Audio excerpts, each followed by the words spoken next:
Salut à tous, c'est Karim Debache pour un nouvel épisode de Crost et aujourd'hui est un jour comme les autres, à une exception près. T'as plein de trucs à dire sur le film et t'as pas envie de perdre ton temps avec une intro où tu te parles à toi-même et en plus t'as un peu peur que des gens du futur découvrent les vidéos, pensent que t'as réussi à trouver le secret du clonage, créent une secte en ton honneur et déclenchent une seconde guerre mondiale de religion. Tu vas me rendre mon journal intime et ouais, j'ai plein de trucs à dire. Avec plaisir, Capitaine Cool.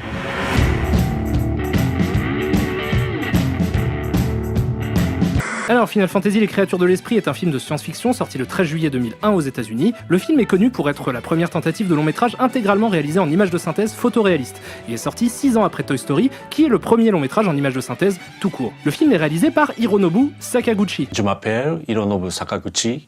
Watashi wa Sakaguchi desu. Le créateur de la série de jeux Final Fantasy, dont c'est le premier long métrage, et qui, seulement un an plus tôt, devenait le 3e créateur de jeux vidéo à recevoir l'Hall of Fame Award de l'Academy of Interactive Arts and Science, après Shigeru Miyamoto et Sid Meier. Bref, Hironobu Sakaguchi, à l'époque, ça chiait la classe. Et en plus de ça, il était connu pour être un gros cinéphile. J'en veux pour preuve le nombre de références cinématographiques présentes dans les jeux Final Fantasy, notamment à Star Wars. Et forcément, le film étant tiré d'une des licences les plus rentables de l'histoire du jeu vidéo, il a bénéficié d'un budget conséquent. Au départ, le film devait coûter approximativement 70 millions de dollars, mais le processus de production compliqué a nécessité plus de fric que prévu, et il a fini par coûter 137 millions de dollars.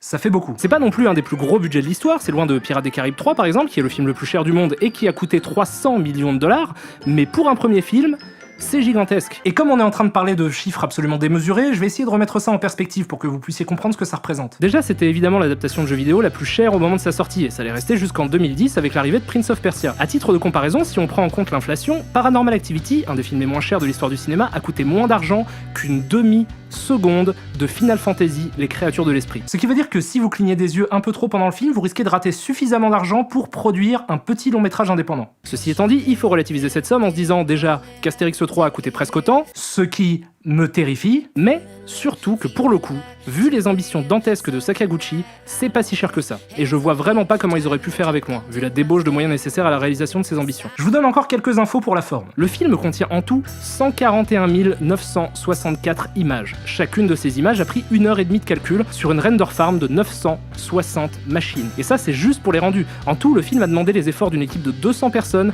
qui a bossé pendant 4 ans. D'ailleurs, une des raisons des dépassements de budget est que certains plans, faits au début du processus de production, étaient devenus techniquement obsolètes à la fin, 4 ans plus tard, et ont dû être refaits. Bref.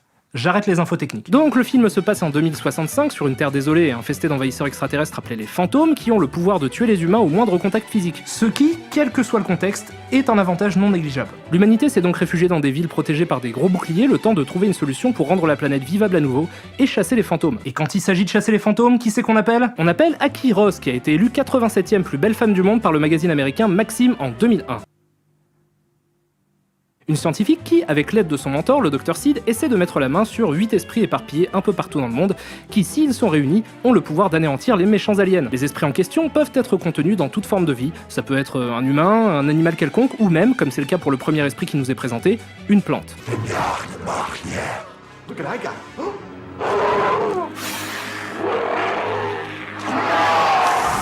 Aki se fait attaquer par des fantômes au moment où elle récupère la plante et est heureusement sauvée par un groupe de militaires du futur qui se compose du sidekick rigolo. On dirait que t'as pris du poids. Ça s'appelle de la masse musculaire, Neil. Trouve-toi une copine. Je m'y emploie. De la nana militaire garçon manqué. Jen est en train de faire un petit peu de ménage. Du Black musclé au cœur d'or, à qui il manque visiblement un bras pistolet, et de Gray, chef de la bande, héros juste et intègre qui a pour seul et unique défaut d'être un peu trop à cheval sur le règlement. La seule originalité de l'équipe étant que le garçon manqué n'est pas joué par Michel Rodriguez, vous ne m'en voudrez pas de les renommer l'équipe lambda. Bref, il s'échappe et on se rend compte que Gray est l'ex-compagnon d'Aki. Si seulement elle avait su que ce serait le prochain Batman. De retour dans la ville forteresse, on fait connaissance avec un nouveau personnage, lui, le général Hein, qui est... Quiz! Réponse 1, un gentil scout toujours prêt à rendre service. Réponse 2, la mascotte d'une célèbre marque de ketchup, mais au singulier. Réponse 3, le méchant du film, parce qu'il est habillé comme un agent de la Gestapo, qu'il est toujours montré dans l'ombre, qui fait la gueule sur tous les plans dans lesquels il apparaît. Je suis trop méchant. Et qu'il a très visiblement les yeux du diable. Réponse 3. C'était une question rhétorique. Réponse 3 quand même. Donc le général Hein... Attends, j'ai eu bon ou pas? Donc le général Hein expose son plan au conseil. Quel conseil? Le conseil de, je sais pas moi, des vieux sages ou de n'importe quelle autorité politique aléatoire qui détient le pouvoir sur à peu près tous les univers de fiction. Tu m'emmerdes. Désolé.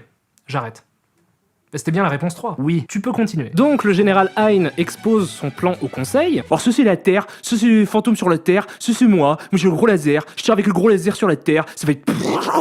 Les fantômes ils sont morts. Mais Aki et le Dr Sid expliquent que s'ils font ça, ils risquent d'endommager à jamais Gaïa, l'esprit de la Terre, et qu'il serait plus efficace de réunir les 8 esprits pour faire disparaître les fantômes. Baliverne, leur répond Hein, c'est des bêtises d'écolo à la con ça. Ah ouais, c'est des bêtises d'écolo, lui rétorque Aki. Eh ben regarde comment j'ai été infecté par un fantôme et je suis même pas morte grâce aux esprits. Waouh. Ah bah là tu fermes ta gueule hein. Le conseil décide donc d'écouter Aki et le Dr Sid et préfère retarder les subtils plans de Hein pour se concentrer sur la recherche des esprits. Hein, quant à lui, n'a évidemment pas confiance en Aki et la pense contrôlée par les fantômes. Ses soupçons grandissent au moment où Aki tombe dans les pommes et fait un rêve dans lequel elle voit une planète étrangère se faire détruire. Ce qui pour Hein est la preuve qu'elle est possédée par une force extraterrestre. Il la fait donc mettre aux arrêts avec l'équipe lambda. Mais en fait... trop pas. Parce que le rêve qu'elle fait lui montre en réalité ce qui s'est vraiment passé plusieurs années auparavant lors de la destruction de la planète des extraterrestres. Ces derniers sont tous morts à ce moment-là, mais un fragment de leur planète a atterri sur Terre, ce qui a eu pour effet de libérer les esprits des aliens morts. Ce qui veut dire que les fantômes sont en réalité... des fantômes. Mais aussi que les envahisseurs ne sont pas vraiment des envahisseurs, mais simplement des spectres qui n'ont pas vraiment d'intention belliqueuse. En fait, c'est juste comme des gros animaux. Mais pourquoi est-ce qu'une armée d'envahisseurs apporterait des baleines et des éléphants dans ses bagages? Peut-être parce qu'ils ont débarqué dans une arche de Noé déjantée. Le général Hein décide ensuite de laisser entrer quelques fantômes dans la ville histoire de prouver au conseil que le danger est bien réel et qu'il faut réagir. Malheureusement, son plan marche trop bien, un paquet de fantômes arrive à entrer et fout la merde comme jamais.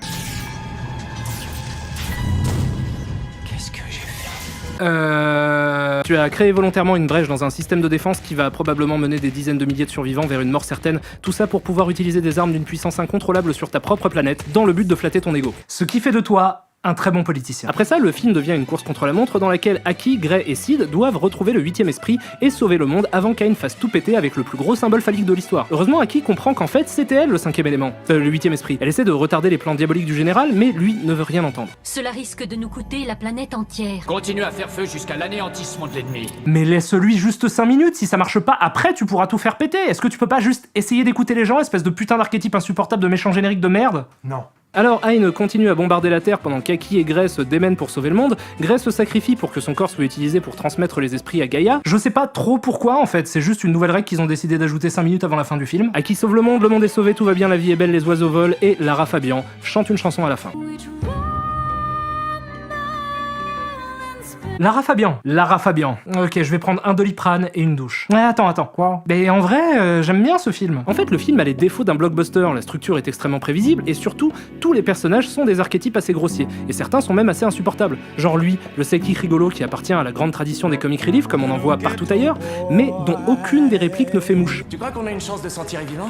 Je me demande s'il y en a qui ont réussi à se casser d'ici. Tu crois qu'on est les seuls survivants? Hein? Tu crois que leur histoire de 8ème esprit va vraiment nous débarrasser des fantômes? Ça se trouve, c'est du délire complet, ce truc-là. Aïe, oh, c'est pas vrai. Jen, tu vois bien que je bosse. Arrête de parler, s'il te plaît, ça me déconcentre. Les personnages ressemblent plus à des fonctions qu'à des personnages. Et c'est vraiment dommage, parce que le gros challenge de ce genre de film est d'humaniser les tas de polygones. Donc j'aurais aimé que l'écriture des dialogues et des personnages soit au niveau de la technique. Et du casting aussi, qui est complètement dingue. Une autre petite critique concerne le rythme du film. Alors j'ai lu un peu partout que pas mal de monde trouvait le film lent. C'est pas mon cas, je le trouve très correctement rythmé. Par contre, j'ai quelques réserves sur certaines scènes de combat qui me paraissent un poil molles, et je pense que c'est beaucoup dû au fait de l'animation qui a l'air de galérer pour rendre des actions nerveuses comme il se doit. Voilà, ça c'est les vrais reproches que j'ai à faire au film. Mais à côté de ça, merde, c'est cool quand même, techniquement déjà. Laissez-moi vous parler de la performance capture. Pour comprendre ce qu'est la performance capture, je vais commencer par vous expliquer ce qu'est la motion capture. La motion capture est un processus qui consiste à placer plusieurs capteurs sur le corps d'un acteur ou d'un cascadeur pour capturer ses mouvements, et les appliquer ensuite à un modèle 3D. C'est une technique que j'aime voir comme la suite logique de la rotoscopie qui consiste à filmer un acteur et à redessiner par-dessus pour coller à ses mouvements de la manière la plus réaliste possible. Vous pouvez voir ça dans un paquet de films d'animation comme les très bons Waking Life et A Scanner Darkly de Richard Linklater, ou certains films de Ralph Bakshi comme Fire and Ice, American Pop, ou encore Le Seigneur des Anneaux. La performance capture quant à elle est l'évolution de la motion capture et repose sur le même principe, sauf qu'en plus de placer des capteurs près des articulations des corps des comédiens, des capteurs plus petits sont placés sur son visage, ce qui fait qu'on capture l'intégralité de son jeu d'acteur. Bref, tout ça me passionne, je pourrais vous en parler des heures, mais la raison pour laquelle je vous en parle maintenant est que le premier film réalisé en performance capture est le Pôle Express, sorti en 2004, soit 3 ans après Final Fantasy. Donc les visages que vous voyez à l'écran sont animés à la main, et ça me fait halluciner. Ok, c'est pas parfait, et si vous êtes habitué aux films en performance capture qui sortent aujourd'hui,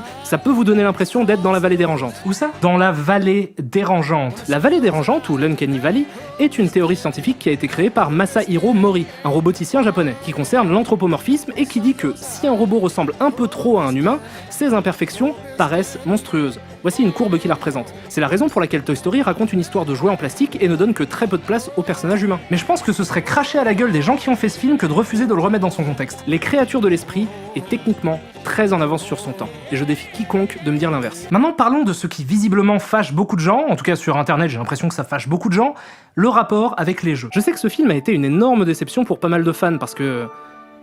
c'est pas fidèle quoi.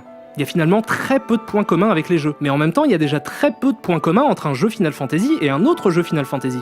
C'est même une des caractéristiques de la série, c'est pas si choquant que ça que le film décide de se passer de magie et de plein d'autres trucs. Le problème, c'est qu'un jeu Final Fantasy est si long et si dense qu'il brasse forcément plus de trucs qu'un film de 2 heures. Je vais prendre Final Fantasy VI comme exemple, déjà parce que c'est un de mes préférés, et puis en plus parce que il est assez symptomatique de ce que je vais essayer de démontrer. FF6 a une durée de vie colossale, plusieurs dizaines d'heures.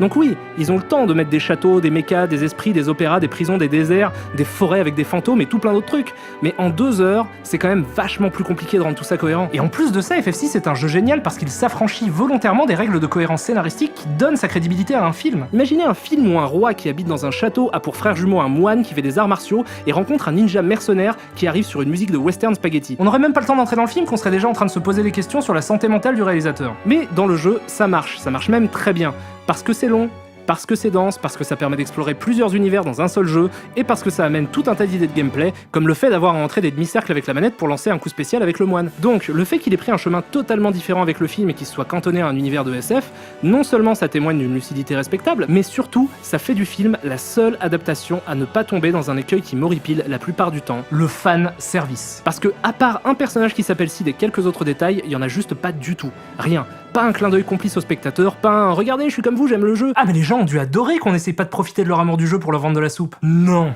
Ça a été un putain de bide ce film. Un énorme, gigantesque bide. Le film a presque perdu 100 millions de dollars au box-office, ce qui en fait un des plus gros échecs de l'histoire du cinéma. Ça a été si énorme qu'Hironobu Sakaguchi a démissionné un peu plus tard et que Square a été obligé en 2003 de fusionner avec Enix, la boîte qui s'occupe des Dragon Quest, le premier concurrent des Final Fantasy. Ah merde. Ouais, merde. Pour tout vous dire, même si je ne pense pas que le film soit un très bon film, je suis dégoûté qu'il ait fait un flop. Parce que ce qui était intéressant avec les créatures de l'esprit, plus que le film en lui-même, c'est ce qu'il aurait pu amener. En fait, le personnage d'Aki devait devenir la première actrice en images de synthèse, qu'on aurait retrouvé dans plein d'autres films et même dans plein d'autres jeux. Si le film avait marché, on aurait assisté à la naissance du premier vrai faux acteur de l'histoire du monde. Mais non. On a juste assisté à une fausse couche. Du coup, j'arrive même pas à regarder ce film sans que ça me foute les boules, parce que je peux pas m'empêcher d'imaginer ce qu'aurait pu devenir la saga Final Fantasy s'il avait marché. Peut-être que ça serait devenu une immense licence cross-média qui va au-delà des frontières du jeu vidéo et du cinéma. Ou peut-être qu'on aurait juste eu quelques bons petits films de SF à regarder. Et déjà, ça aurait été pas si mal. Mais avec des scies, on coupe du bois, on fait de la musique, mais on refait pas le monde. Et on peut toujours se consoler en constatant que malgré cette énorme putain de bide, le film a eu une influence certaine sur l'industrie du cinéma en prouvant qu'on était pas loin de réussir à créer des personnages crédibles avec quelques ordis. Et même l'industrie du jeu vidéo, parce que par exemple, les créateurs de Mass Effect ont reconnu avoir été influencés par l'imagerie du film. Donc voilà, Final Fantasy le film, ça vaut le coup, je vous le recommande, ne serait-ce que par curiosité, même si je me rends compte que je lui ai pas vraiment fait honneur parce que mon épisode était plus sérieux que d'habitude. Du coup, pour compenser, je vous propose une petite blague de qualité accompagnée par une animation de merde, parce que vous avez eu votre dose de bonne animation. Au sommet de la montagne de l'éternelle altitude vivait paisiblement un héron du nom d'Héron, qui passait le plus clair de son temps à manger du fromage comme tous les oiseaux, et comme tous les oiseaux, il préférait le brie au camembert. Ah bah ça c'est sûr que ça a moins de goût, mais c'est quand même vachement plus crémeux. Héron le héron des potrons minés aperçut un petit oiseau plutôt pas grand qu'il interpella de toute sa fougue par un « Tapon ! Tapon, c'est bien toi !» Malheureusement, le petit fut interrompu par la sonnerie de son téléphone GSM cellulaire portatif sans fil et dut partir. Pour mieux revenir quelques minutes plus tard et s'exclamer encore une fois « Tapon! Tapon! Comment tu vas? La dernière fois t'étais complètement bourré !» Le héron, excédé par le comportement cavalier sans cheval de son jeune camarade, ne manqua pas de lui rétorquer « Non, moi c'est Héron! Héron, petit! Pas Tapon !»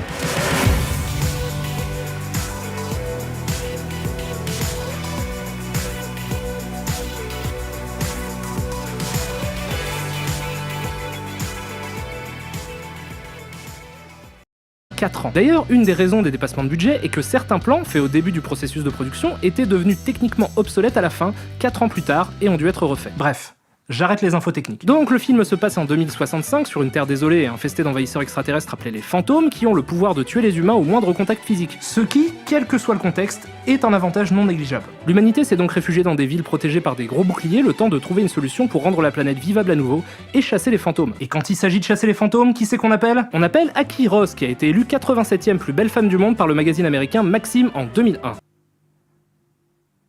Une scientifique qui, avec l'aide de son mentor, le Dr Sid, essaie de mettre la main sur 8 esprits éparpillés un peu partout dans le monde, qui, s'ils sont réunis, ont le pouvoir d'anéantir les méchants aliens. Les esprits en question peuvent être contenus dans toute forme de vie, ça peut être un humain, un animal quelconque, ou même, comme c'est le cas pour le premier esprit qui nous est présenté, une plante.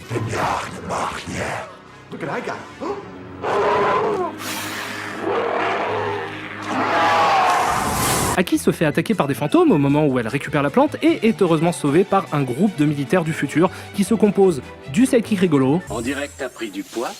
Ça s'appelle de la masse musculaire, Neil. Trouve-toi une copine. Je m'y emploie. De la nana militaire garçon manqué. Jen est en train de nous faire un petit peu de ménage. Du Black musclé au cœur d'or, à qui il manque visiblement un bras pistolet, et de Gray, chef de la bande, héros juste et intègre qui a pour seul et unique défaut d'être un peu trop à cheval sur le règlement. La seule originalité de l'équipe étant que le garçon manqué n'est pas joué par Michel Rodriguez, vous ne m'en voudrez pas de les renommer l'équipe lambda. Bref, il s'échappe et on se rend compte que Gray est l'ex-compagnon d'Aki. Si seulement elle avait su que ce serait le prochain Batman. De retour dans la ville forteresse, on fait connaissance avec un nouveau personnage, lui, le général Hein, qui est... Quiz. Réponse 1, un gentil scout toujours prêt à rendre service. Réponse 2, la mascotte d'une célèbre marque de ketchup, mais au singulier. Réponse 3, le méchant du film, parce qu'il est habillé comme un agent de la Gestapo, qu'il est toujours montré dans l'ombre, qui fait la gueule sur tous les plans dans lesquels il apparaît. Je suis trop méchant. Et qu'il a très visiblement les yeux du diable. Réponse 3. C'était une question rhétorique. Réponse 3 quand même. Donc le général Hein... Attends, j'ai eu bon ou pas ? Donc le général Hein expose son plan au conseil. Quel conseil ? Le conseil de, je sais pas moi, des vieux sages ou de n'importe quelle autorité politique aléatoire qui détient le pouvoir sur à peu près tous les univers de fiction. Tu m'emmerdes. Désolé. J'arrête. C'était bien la réponse 3. Oui, tu peux continuer. Donc le général Hein expose son plan au conseil. Alors ceci c'est la Terre, ceci c'est fantôme sur la Terre, ceci c'est moi j'ai le gros laser, je tire avec le gros laser sur la Terre, ça va être... Les fantômes ils sont morts. Mais salut à tous, c'est Karim Debache pour un nouvel épisode de Crost et aujourd'hui est un jour... comme les autres, à une exception près. T'as plein de trucs à dire sur le film et t'as pas envie de perdre ton temps avec une intro où tu te parles à toi-même et en plus t'as un peu peur que des gens du futur découvrent les vidéos, pensent que t'as réussi à trouver le secret du clonage, créent une secte en ton honneur et déclenchent une seconde guerre mondiale de religion. Tu vas me rendre mon journal intime et ouais, j'ai plein de trucs à dire. Avec plaisir, Capitaine Cool.